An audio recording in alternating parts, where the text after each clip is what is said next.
अखंड मंथन के सभी दर्शकों को नमस्कार। मैं हूं शेखर त्रिपाठी और आप देख रहे हैं हमारा YouTube चैनल अखंड मंथन। आगे क्या होने वाला है सीरीज में, आज पहले ये विनाश का दृश्य देखिए जो कि हमें देवभूमि से मिल रहा है। ये है जोशीमठ से बद्रीनाथ की ओर जाने वाला वह मार्ग जो अब अपने विनाश की कहानी स्वयं कह रहा है। देखिए किस प्रकार से ये पूरा का पूरा पहाड़ ढहकर सड़क पर आ गया। देखिए कि आखिर कैसे ये पूरा दृश्य किसी भयावह समय के आने का संकेत दे रहा है। अब आप ये कहेंगे कि ये सब तो होता रहता है, तो होता तो बहुत कुछ है, किंतु ये दृश्य उस भविष्यवाणी के सत्य होने का संकेत दे रहा है जिसमें बद्रीनाथ धाम के सदा बंद होने की भविष्यवाणी की गई है। आज आगे क्या होने वाला है सीरीज में देखिए कैसे भविष्य मालिका की वह भविष्यवाणी सत्य होने जा रही है जिसमें बद्रीनाथ मार्ग के सदा के लिए बंद हो जाने की बात लिखी गई है। भविष्य मालिका में लिखा गया है कि एक दिन जय और विजय पर्वत आपस में मिल जाएंगे और बद्रीनाथ जाने का जो मार्ग है वह बंद हो जाएगा और उसके बाद बद्रीनाथ के दर्शन भविष्य बद्री में होने लगेंगे।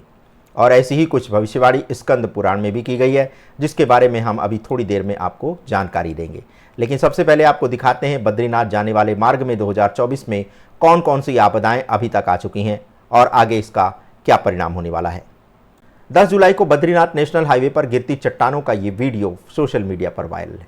सुरंग के ऊपर गिरती चट्टानों का सैलाब जिस तरह से नीचे आ रहा है और जिस तरह से मलबा बिखर रहा है वो डराने वाला है। चमोली में जोशीमठ जोगी धारा के पास भाई मंगलवार को इसी तरह चट्टानें गिरी थीं। तब इसमें हजारों तीर्थयात्रियों की गाड़ियां फंस गई थीं जिन्हें अब धीरे धीरे करके निकाला जा रहा है। हाईवे बंद होने से 5 किलोमीटर से अधिक लंबा जाम लग गया जिसमें हजारों गाड़ियां फंस गई थीं। इस घटना के बाद से ही बद्रीनाथ राष्ट्रीय राजमार्ग पर पाताल गंगा लंगसी टनल पर पहाड़ गिरने के कारण भी हाईवे को बंद करना पड़ा था। पहाड़ गिरने का एक भयावह वीडियो चमोली पुलिस ने सोशल मीडिया पर शेयर किया है। वीडियो में आप देख सकते हैं कि कितनी ऊंचाई से ये पहाड़ गिरा है। क्या आपको अभी लगता है कि हम गलत संकेत दे रहे हैं? अब तो खंड प्रलय का दृश्य भी आपके समक्ष है।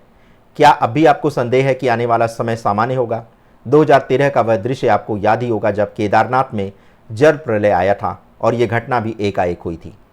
कितने लोग आज भी उस घटना में लापता हो गए और आज तक वे अपने घरों को वापस नहीं लौट सके हैं। उत्तर भारत में पहाड़ से लेकर मैदान तक भारी वर्षा के कारण परेशानी बनी हुई है। पहाड़ों में जहां वर्षा के साथ हुए भूस्खलन के कारण बद्रीनाथ राजमार्ग 72 घंटे से बंद है, वहीं सड़कों और 4 धाम के विभिन्न पड़ाव पर 2800 से अधिक यात्री फंस गए थे। अब इन दृश्यों का जय विजय पर्वतों के आपस में मिलने से क्या संबंध है, ये बताने से पहले आपको 12 जुलाई के उस घटना के बारे में बताते हैं जबकि 3 दिन हो गए थे और उत्तराखंड के जोशीमठ के पास अवरुद्ध बद्रीनाथ राजमार्ग पूरी तरह से बंद हो गया था और अभी भी पूरी तरह से सामान्य नहीं हो सका है। इस कारण मार्ग के दोनों तरफ यात्री फंस गए थे और इन्हें वाहनों और पहाड़ों पर रात्रि बितानी पड़ी थी। मार्ग बंद होने से दूध, पेट्रोल, गैस सिलेंडर समेत अन्य दैनिक उपयोग की वस्तुएं भी आपूर्ति उनकी बाधित हो गई थी। शुक्रवार को यातायात सुचारू हो सका और इस दौरान रास्ता खोलने में जुटे 12 श्रमिक और एसडीआरएफ की टीम गुरुवार दोपहर को पहाड़ी से हुए भूस्खलन से बाल बाल बच गई। इस दौरान 2 श्रमिकों को हल्की चोटें भी आई। इसके अतिरिक्त आप पूरे देश में देख रहे होंगे कि किस प्रकार से जल प्रलय की घटनाएं घट रही हैं। तो आखिर इन घटनाओं का क्या संकेत है? क्या ये किसी बड़ी प्राकृतिक आपदा की चेतावनी दे रही हैं? यही जानने के लिए अब हमें भविष्य मालिका के उन पन्नों को पलटना होगा जिसमें जय विजय पर्वत के मिलने के बाद भविष्य में बद्रीनाथ धाम के भी विलुप्त होने की बात लिखी गई है। और ऐसी ही भविष्यवाणी लगभग 5000 वर्ष पूर्व पहले लिखे गए स्कंद पुराण भगवान वेद व्यास द्वारा जी भी की गई थी, जिसमें उन्होंने कहा था कि यदि धरती पर पाप बढ़ेगा तो लोगों का एक दूसरे से विश्वास समाप्त हो जाएगा। उस समय उत्तराखंड में स्थित नर और नारायण पर्वत आपस में मिल जाएंगे जिससे बद्रीनाथ और केदारनाथ धाम जाने का मार्ग भी बंद हो जाएगा। स्कंद पुराण के अनुसार कलयुग के प्रथम चरण में एक ऐसा समय आएगा जब बद्रीनाथ जैसा पवित्र तीर्थ विलुप्त हो जाएगा। स्कंद पुराण में एक श्लोक आया है जिसमें लिखा गया है, बहुनी संति तीर्थानि दिव्य भूमि रसातले बद्री सदृश तीर्थम न भूतो न भविष्यति, जिसमें बद्रीनाथ की महिमा का वर्णन किया गया है। कहा गया है कि कलयुग के 5500 वर्ष पश्चात ये तीर्थ विलुप्त हो जाएगा। इसके संकेत पहले से ही मिलने लगेंगे, जिसमें पहला संकेत जोशीमठ में स्थित भगवान नरसिंह देव के हाथ से उनका विग्रह अलग हो जाना है। पौराणिक मान्यताओं के अनुसार नरसिंह भगवान की उंगलियां अब पतली होने लगी हैं और उनका हिस्सा सुई की नोक जैसा हो गया है।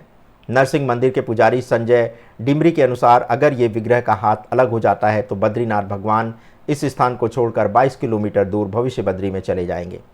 विगत वर्षों में उत्तराखंड में प्राकृतिक आपदाओं की श्रृंखला चल रही है। जोशीमठ में भूमि धंसने एवं नरसिंह मंदिर की दीवार में दरार आने से ये संकेत मिल रहा है कि नर नारायण पर्वत की दूरी अब कम होने लगी है। केदारनाथ के बादल फटने और भारी तबाही के बाद वैज्ञानिकों का भी कहना है कि केदार घाटी में ग्लेशियर का फटना और आपदाओं का आना एक बड़े विनाश का संकेत है। स्कंद पुराण और विष्णु पुराण के अनुसार केदारनाथ धाम शंकर भगवान का विश्राम स्थल है एवं बद्रीनाथ धाम 8 वैकुंठों में से एक है। सतयुग में भगवान नारायण यहाँ प्रत्यक्ष दर्शन देते थे, लेकिन द्वापर युग में भगवान विलीन हो गए और उनकी पहाड़ी पर एक विग्रह स्थापित कर दिया गया। स्कंद पुराण के अनुसार कलयुग में एक ऐसा समय आएगा जब इस पवित्र धाम का मार्ग भी विलुप्त हो जाएगा। इसका सबसे बड़ा संकेत जोशीमठ से हमें प्राप्त हो रहा है, जहाँ भगवान नरसिंह देव की प्रतिमा से उनका जो हाथ है वो अब अलग होने के करीब आ गया है।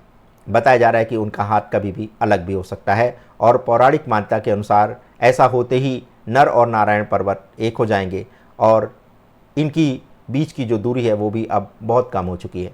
इस प्रकार से स्कंद पुराण की भविष्यवाणी के अनुसार बद्रीनाथ और केदारनाथ धाम विलुप्त होने का एक तरह से संकेत मिल रहा है और ये वो समय है जब ये पवित्र धाम भी आने वाले समय में विलुप्त हो जाएंगे।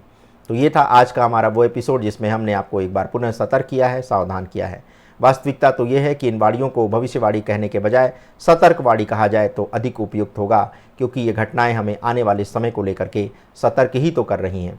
तो दर्शकों, आज के एपिसोड में बस इतना ही। मिलते हैं कल आगे क्या होने वाला है सीरीज़ के अगले एपिसोड में। तब तक के लिए हमें अनुमति दें। धन्यवाद। नमस्कार।